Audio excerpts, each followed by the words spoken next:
Thanks very much for staying with us. Time now for Eye on Africa with me, Georgia Calvin-Smith. International aid group Médecins Sans Frontières leaves Cameroon's restive northern region after prolonged government suspension. The pullout will hit communities caught up in a violent Anglophone insurgency hard.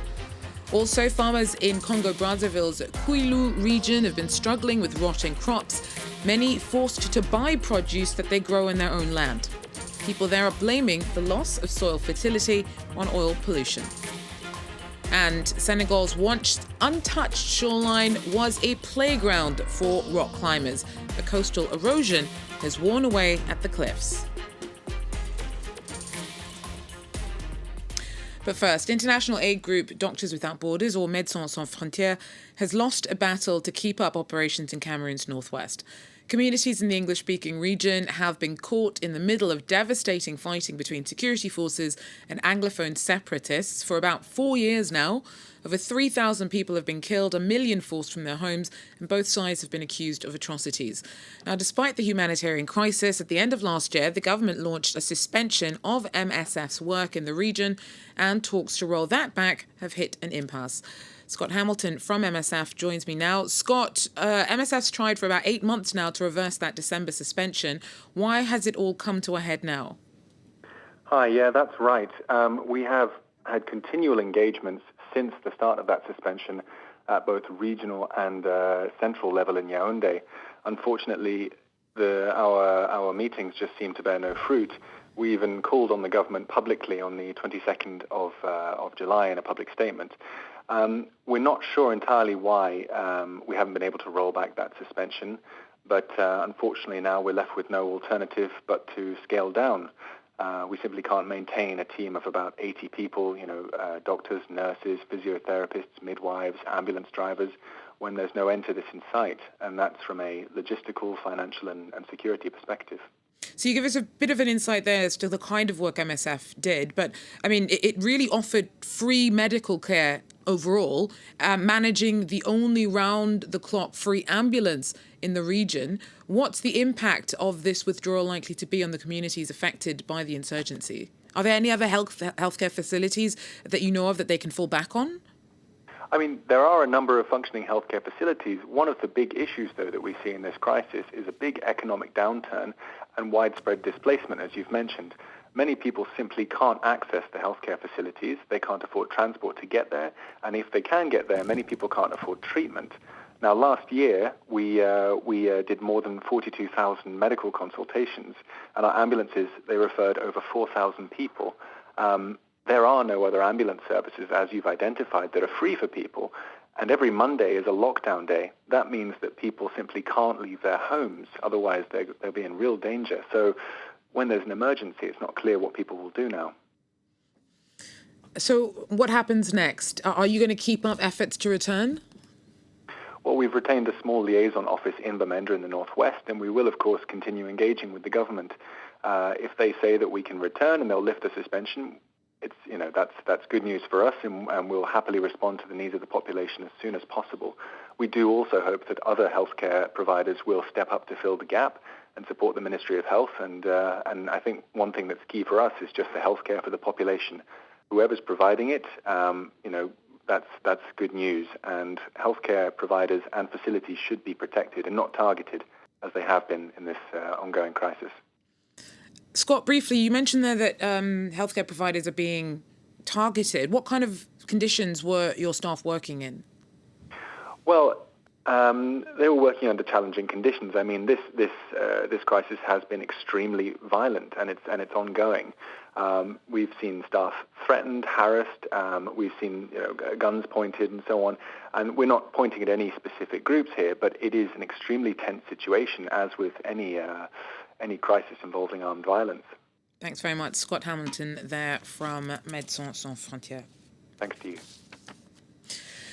Now, 2 international aid groups in Ethiopia say that the government has suspended some of their operations. Again, Médecins Sans Frontières and the Norwegian Refugee Council have had work in the embattled northern region of Tigray stopped for reportedly failing to get proper permission for foreign staff. Addis Ababa's accused aid groups of playing a destructive role in 9 months of conflict and accused them of arming Tigray forces that had been battling federal troops. The UN's warned that such claims are dangerous and unfounded. Fighting spread to neighbouring regions of Amhara and Afar, displacing over 250,000 people. Meanwhile, at least 30 bodies have reportedly washed up on the banks of a Sudanese river not far across the border from Tigray. Witnesses claim that they've recovered and buried dozens of bodies in Sudan over the past week, many of which were bound and riddled with bullets. The UN General Assembly has approved a resolution to create a permanent forum of people of African descent to tackle questions on racial discrimination, xenophobia and intolerance. The body would offer advice to the UN Human Rights Council and UN agencies and work towards improving lives and promoting inclusion of Africans and the diaspora. The resolution set out that the forum should be made up of 10 members, half of which would be elected from across a number of regions, and the other half to be appointed by the Human Rights Council following consultations. Its first session is due to take place in 2022. Farmers in Congo's Brazzaville's Koilou region have been struggling with rotting crops. Many are even being forced to buy produce that they grow on their own land. Communities are blaming the loss of soil fertility on oil pollution. Our Rosie Pioth reports. Pambu Rufin has always lived in the village of Chikanu, and he has never seen banana trees like this, all rotten.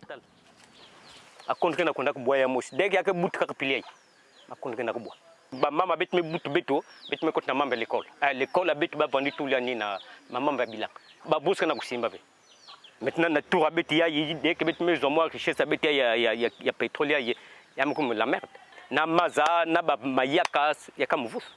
Farming has always been at the heart of the villagers' life. Now they have to go to town to buy their vegetables.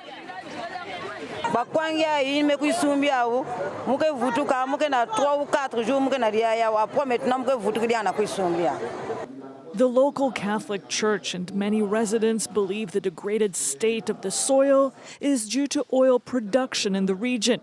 The economy heavily depends on oil exports. On a fait une étude des sols qui prouve que ces sols sont très acides depuis qu'on a commencé avec l'exploitation pétrolière. Eni Congo a proposé de changer les boutures de manioc, mais les communautés nous disent que ça ne marche pas.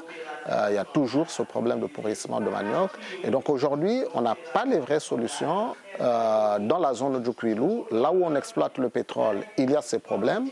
Et là où on n'exploite pas le pétrole, il n'y a pas de problème de pourrissement de manioc. Having degraded soil where plants can no longer grow has changed the lives of villagers.